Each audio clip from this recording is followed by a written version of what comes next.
গাঁজা বিরোধী অভিযানের সাফল্য পেল চুরাইবাড়ি থানার পুলিশ।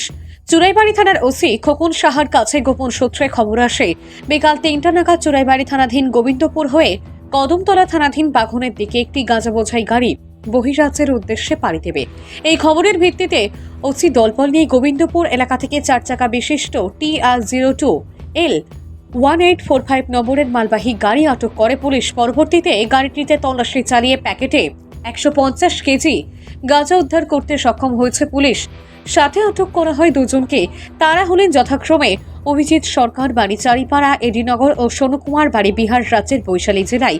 তাদের বিরুদ্ধে NDPS ধারায় মামলা রুজু করা হবে। আগামীকাল রিমান্ড চেয়ে তাদের জেলা আদালতে প্রেরণ করা হবে বলে জানিয়েছেন চুরাইবাড়ি থানার ওসি ভানুচন্দ্রের রিপোর্ট, আসাম প্রাইম নেটওয়ার্ক। বিকাল অনুমান 3টার সময় আমাদের কাছে গোপন খবর আসে যে TR02L 1845 সুপার কেরি একটা ছোট ভেহিকেল, ওর মধ্যে করে গাঁজা গোবিন্দপুর হয়ে ওটা বাগনের দিকে যাবে। তারপর এই খবর পাওয়ার পর সাথে সাথে আমাদের টিম ঘটনাস্থলে যায়। আমরা গাড়িটাকে ডিটেন করি এবং গাড়িটাকে তল্লাশি চালিয়ে আমরা মোট 150 কেজির মতন গাঁজা পাই।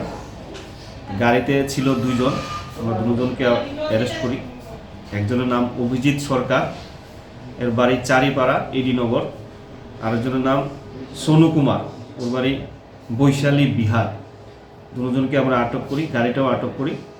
গাড়ির ভিতর থেকে আমরা মোট 150 কেজি গাঁজা পাই। কালোবাজারের মূল্য প্রায় 35 থেকে 40 লাখ টাকা হবে।